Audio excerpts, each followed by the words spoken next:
Alert சேனலுக்கு வருக வருக. நான் செபி ரெஜிஸ்டர்டு ஃபினான்ஷியல் அட்வைசர் கிடையாதுங்க. நான் எஜுகேஷனல் பர்பஸுக்காக என்னுடைய பர்சனல் எக்ஸ்பீரியன்ஸை நான் ஒரு 20 வருஷமாக மார்க்கெட்டில் இருக்கேன். அதை தான் உங்கள்கிட்ட ஷேர் பண்ணுறேன். நீங்கள் எந்த முடிவு எடுக்கிறதா இருந்தாலும் உங்கள் நிதி ஆலோசகரை அணுகி அதுக்கப்புறம் பணத்தை போடுறதை பற்றி முடிவு பண்ணுங்கள். நன்றி. அலார்ட் சேனலுக்கு வருக வருக. இந்த சேனலுக்கு இன்னும் நீங்கள் சப்ஸ்கிரைப் பண்ணலைன்னா தயவு செஞ்சு சப்ஸ்கிரைப் பண்ணிக்கோங்க. பெல் பட்டனையும் கிளிக் பண்ணிக்கோங்க.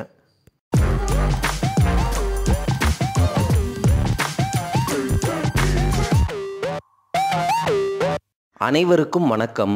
எக்கானமி அப்படிங்கிறது ரொம்பவே காம்ப்ளெக்ஸான சிஸ்டங்க. அதை ப்ரெடிக்ட் பண்ணுறது, ஃபோர்காஸ்ட் பண்ணுறது அப்படிங்கிறது ரொம்ப ரொம்ப டஃப்பான டாஸ்க்கு. அமெரிக்காவில் இருக்கிற ஃபெட் ரிசர்வ் உங்களுக்கு தெரியும்ல, நம்மளுடைய ஆர்பிஐ மாதிரி அமெரிக்காவுக்கு ஃபெட்டு.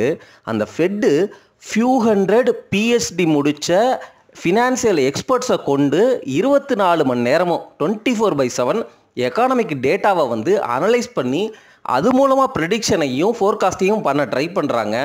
அவங்களாலே கரெக்டாக இது வரைக்கும் ப்ரெடிக்ட் பண்ண முடியல அப்படிங்கிறது தான் நிதர்சன உண்மை. அவ்வளவு காம்ப்ளெக்ஸான சிஸ்டம்.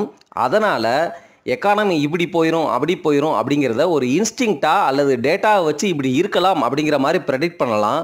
ஆனால் அன்ஃபோர்சின் ஈவெண்ட்ஸ், ஃபார் எக்ஸாம்பிள் யூஎஸுக்கும் ஈரானுக்கும் அல்லது இஸ்ரேலுக்கும் ஈரானுக்கும் வார் வரும்னு நம்ம நினச்சோமா? இந்தியா பாகிஸ்தானுக்கு இடையில சண்டை வரும்னு நினச்சோமா?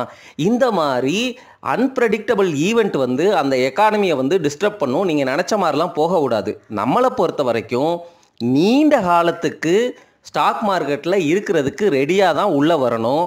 டெக்கேட்ஸ் வெயிட் பண்ணுற மாதிரி இருந்தாலும் நமக்கு பொறுமை இருக்கணும். Long and deep periods of correction இருக்குங்க. ஸ்டாக் மார்க்கெட்டில் நீங்கள் இன்வெஸ்ட் பண்ணிட்டீங்கன்னா ரொம்ப வருஷத்துக்கு கீழேயே கிடக்கும் மார்க்கெட்டு. அப்படியே பெயின்ஃபுல்லாக இருக்கும். அந்த பெயினையும் தாங்கிக்கிற அளவுக்கு உங்களுக்கு பொறுமை இருக்கணும். அப்போது உங்களுக்கு தேவையில்லாத காசை உள்ளே விட்டு வச்சுருந்தா மட்டுமே தான் உங்களுக்கு இந்த ஃப்ரஸ்ட்ரேஷன், இந்த பெயினெல்லாம் சமாளிக்க முடியும்.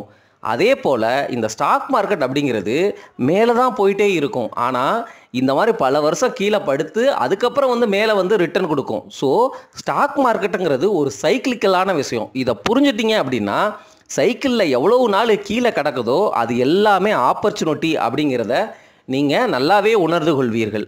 அதுக்கப்புறம் ரெசஷன்னு சொல்லி பயமுறுத்தி உங்களுடைய ஸ்டாக்கை உங்களையே விற்க வைப்பாங்க. ரொம்ப ரொம்ப குவாலிட்டியான ஸ்டாக்காக இருக்கும். அவங்களுடைய பிஸ்னஸ் டெம்பரவரியாக மேபி 1 வருஷம் 2 வருஷம் டவுனாக இருக்கலாம். ஆனால் பிஸ்னஸ்ஸு மேனேஜ்மெண்ட்டு அந்த கம்பெனி ப்ரூவன் ட்ராக் ரெக்கார்டு உள்ள கம்பெனியாக இருக்கும்.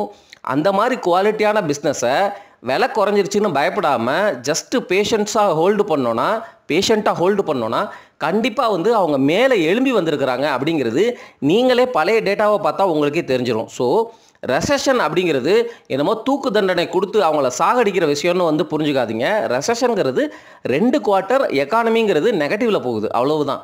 அதுக்கப்புறம் மேலே எந்திரிச்சு வந்துடும். எக்கானமி ரெசஷனில் போச்சுன்னா கவர்மெண்ட்டெல்லாம் சும்மா இருக்காதுங்க. ஆர்பிஐலாம் சும்மா இருக்காது. அவங்க நிறைய மெஷர்ஸ் எடுப்பாங்க. நிறையா பணத்தை ஸ்பெண்ட் பண்ண ட்ரை பண்ணுவாங்க. எக்கானமியை ரிவைவ் பண்ண ட்ரை பண்ணுவாங்க. நம்ம எதுவுமே பண்ண தேவையில்லை. நம்ம குவாலிட்டியான பிஸ்னஸை பிடிச்சிட்டு உள்ளே உட்காந்துருந்தாலே சூப்பரான விஷயமா இருக்கும். ஆனால் இந்த பிஹேவியர் தான் நமக்கு வர்றதுக்கு ரொம்ப ரொம்ப கஷ்டமான விஷயம் அப்படிங்கிறதை புரிஞ்சுக்கங்க.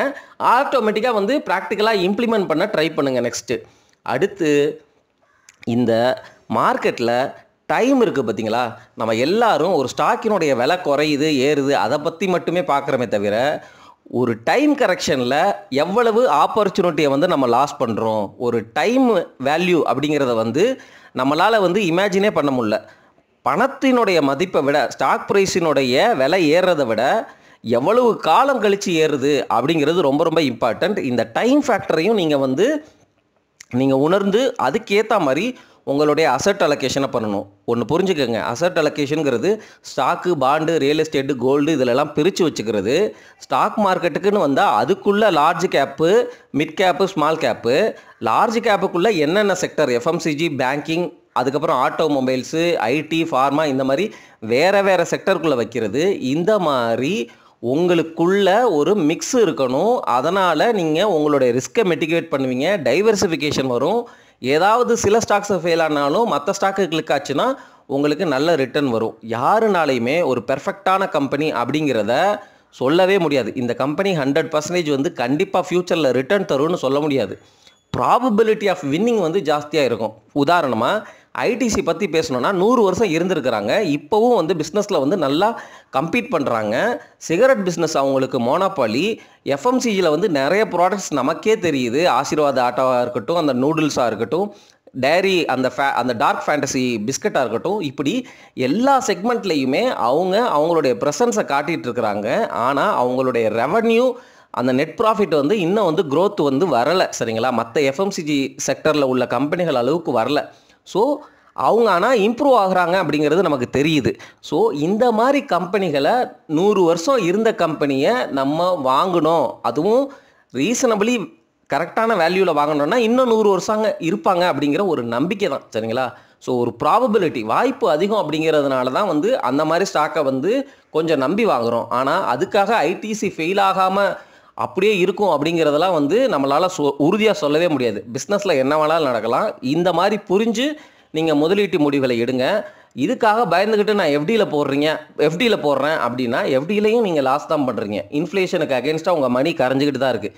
ஸோ கரெக்டான asset allocation, knowledge, intelligence plus உங்களுடைய எமோஷ்னல் பிஹேவியர் ப்ளஸ் வேல்யூவேஷன், எந்த பங்குக்கு என்ன விலை கொடுக்கணும் அப்படிங்கிறத புரிஞ்சு முதலீடு பண்ணுங்கள். மார்னிங் ஸ்டார் அப்படிங்கிறது அமெரிக்காவோடைய ஒரு ஃபினான்சியல் சர்வீசஸ் கம்பெனிங்க. அவங்க இந்தியன் மியூச்சுவல் ஃபண்ட்ஸை அவங்க ஒரு ரூல்ஸ் அண்ட் பேராமீட்டர்ஸ்லாம் செட் பண்ணி எவாலுவேட் பண்ணி நாமினி செலக்ட் பண்ணி அதில் இருந்து சில ஃபண்ட்ஸுக்கு வந்து அவார்டு கொடுப்பாங்க. இந்த அவார்டு எல்லா கேட்டகரிக்கும் கொடுப்பாங்க. மியூச்சுவல் ஃபண்டுனா டெப்ட் இருக்கும், டெப்ட்டுக்குள்ளே பல கேட்டகரி இருக்கும், ஈக்விட்டிக்குள்ளேயே பல கேட்டகரி இருக்கும். இந்த மாதிரி அவார்டை வருஷம் கொடுத்துட்ருக்குறாங்க. 2024 டேட்டாவை அடிப்படையாக வச்சு 2025 வந்து அவார்டு வந்து அனௌன்ஸ் பண்ணியிருக்கிறாங்க. எந்தெந்த ஃபண்டு அப்படிங்கிறத நீங்களே பார்த்துக்கோங்க. இந்த ஃபண்ட் எல்லாமே எனக்கும் பர்சனலாக கொஞ்சம் பிடிச்ச ஃபண்டு தான். ஸோ இந்த ஃபண்டெல்லாம் நீங்கள் கொஞ்சம் செக் பண்ணிக்கங்க. சரிங்களா? நீங்கள் வந்து ஆல்ஃபா எப்படி இருக்குது, இந்த ஃபண்டினுடைய ரிட்டர்ன் எப்படி இருக்குது, பெஞ்ச் மார்க்கை கம்பேர் பண்ணும்போது நல்லா இருக்கா, நம்ம mutual fund, index ETF fund எது லாங் டேர்முக்கு உகந்தது, எப்படி எஃபெக்டிவ்னஸை இம்ப்ரூவ் பண்ணுறது, இதெல்லாம் ஆல்ரெடி பேசியாச்சு. இருந்தாலும் நிறைய பேர் வந்து மியூச்சுவல் ஃபண்டில் இன்னமும் தொடர்ந்து சிப் பண்ணுறீங்க, விச் இஸ் குட் தான். அது தப்புலாம் சொல்ல முடியாது. சரிங்களா? அங்கேயும் உங்களுக்கு ஆப்டிமல் ரிட்டர்ன் கிடைக்கிறதுக்கு வாய்ப்பு அதிகமாக தான் இருக்குது. இந்த ஃபண்டையும் வந்து கொஞ்சம் செக் பண்ணி பாருங்கள், உங்களுக்கு பிடிச்சிருக்கான்னு வந்து செக் பண்ணிக்கங்க அப்படிங்கிறது தான். எனக்கு பர்சனலாக இந்த ஃபண்டெல்லாம் கொஞ்சம் நல்ல நேம்ஸ் மாதிரி தெரியுது. உதாரணமாக இந்த best large cap equity fund award வந்து ஐசிஐசிஐ ப்ரூடென்ஷியல் ப்ளூ சிப் ஃபண்டுக்கு போகுதுங்க. Best small and mid cap equity fund வந்து ஹெச்டிஎஃப்சி மிட் கேப் ஆப்பர்ச்சுனிட்டிஸ் ஃபண்டுக்கு போகுது. இந்த 2 ஃபண்டுமே ரொம்ப நாளாக இருக்கிற ஃபண்டு. அதுக்கப்புறம் best flexi gap equity fund வந்து பராக் பாரிக் ஃப்ளெக்ஸி கேப் ஃபண்டு, எல்லாத்துக்கும் தெரிஞ்ச பாப்புலரான ஃபண்டு. ஏஇஎம் பயங்கரமாக ஏறி போச்சு. அடுத்து பெஸ்ட்டு ஷார்ட் டியூரேஷன் ஃபண்டு வந்து ICICI Prudential short term fund. அதுக்கப்புறம் வந்து best medium to long duration fund Kotak bond fund. Best corporate bond fund வந்து Nippon India corporate bond fund. இந்த Morningstar asset manager award, அதாவது என்னென்னா SBI fund houses இருக்கிறாங்கல்ல, எஸ்பிஐயோடைய mutual fund, அவங்களுக்கு வந்து best asset மேனேஜர்னு கொடுத்துருக்குறாங்க. விச் மீன்ஸ் ஓவராலாக SBI mutual ஃபண்ட்ஸுக்கு கீழே உள்ள எல்லா ஃபண்டுமே பார்க்கும் பொழுது ஓவராலாக நல்ல பொசிஷனில் இருப்பாங்க அப்படின்னு நினைக்கிறேன். அதனால தான் இந்த asset manager award SBI mutual ஃபண்டுக்குரிய அந்த அசட் மேனேஜர்ஸுக்கு கொடுத்துருக்குறாங்க. புரியுதுங்களா? ஒரு மியூச்சுவல் ஃபண்டுன்னு இருக்குன்னா, ஃபார் எக்ஸாம்பிள் எஸ்பிஐ மியூச்சுவல் ஃபண்டுன்னு இருக்குன்னா அது கீழே நிறைய அசட் மேனேஜர் இருப்பாங்க. ஒவ்வொரு அசட் மேனேஜரும் வேரியஸ் ஃபண்ட்ஸை வந்து அவங்க வந்து மேனேஜ் பண்ணிகிட்டு இருப்பாங்க. டெப்ட்டு, ஈக்விட்டி, இந்த மாதிரி ஓவராலாக எல்லா மியூச்சுவல் ஃபண்டுஸும் என்னென்ன ஃபண்ட்ஸ் வச்சுருக்கிறாங்களோ அவங்களுடைய ஓவரால் பெர்ஃபார்மன்ஸ் அடிப்படையில் எந்த அசட் மேனேஜர் வந்து நல்லா பண்ணுறாரு அப்படிங்கிற மாதிரி பார்த்து அசட் மேனேஜர் அவர் கொடுத்துருக்குறாங்க. இதுதான் வந்து இந்த லிஸ்ட்டு. இதை பார்த்து நீங்கள் பயனடைஞ்சிக்கங்க.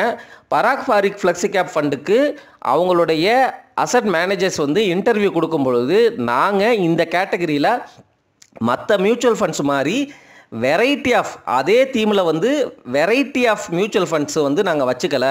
அதாவது என்ன சொல்கிறாங்கன்னா, எல்லா மியூச்சுவல் ஃபண்ட்ஸும் நிறையா மியூச்சுவல் ஃபண்டு போட்டு காசை வந்து ஸ்ப்ளிட் பண்ணி வாங்கியிருக்கிறாங்க. 20,000 கோடி அப்படி வாங்கியிருக்கிறாங்க. அதனால் உங்களுக்கு அசட் அண்டர் மேனேஜ்மெண்ட் அந்த அமௌண்ட் வந்து கம்மியாக இருக்கிற மாதிரி தெரியுது. எங்களை பொறுத்த வரைக்கும் நாங்கள் ஒரு ஃபண்டு வச்சுட்டு அந்த ஒரு ஃபண்டுக்குள்ளேயே நிறையா அசட் மேனேஜர்ஸ் வந்து வேறு செக்ஷனை வந்து ஹேண்டில் பண்ணுறோம். அதனால் எங்களுடைய ஏஇஎம் வந்து அதிகமாக தான் இருக்கும் அப்படிங்கிற மாதிரி ஜஸ்டிஃபிகேஷன் கொடுத்துருந்தாரு. Again it's all your call. அந்த ஃபண்டு வந்து எப்படி பெர்ஃபார்ம் பண்ணுது, end of the day mutual ஃபண்டில் ஓரளவு வந்து ஆப்டிமல் ரிட்டர்ன் வருங்க. ஒரு வருஷம் வந்து 1.5 வருஷம் நல்லா பெர்ஃபார்ம் பண்ணல அப்படின்னா, அதே செக்ஷனில் உள்ள பியரை கம்பேர் பண்ணும்போது நல்லா பெர்ஃபார்ம் பண்ணல அப்படின்னா, நீங்கள் அந்த ஃபண்டிலேருந்து மாற்றுறதை பற்றி யோசிச்சுக்கலாம். இப்படி தான் வந்து மியூச்சுவல் ஃபண்ட்லேயே நீங்கள் வந்து தொடர்ந்து ட்ராக் பண்ணி மானிட்டர் பண்ணணும். அவங்க போர்ட்ஃபோலியோவில் என்ன ஸ்டாக் வச்சுருக்கிறாங்க அல்லது என்ன பாண்ட் வச்சுருக்கிறாங்க அப்படிங்கிறதையும் நம்ம புரிஞ்சுக்க ட்ரை பண்ணணும் நண்பர்களே.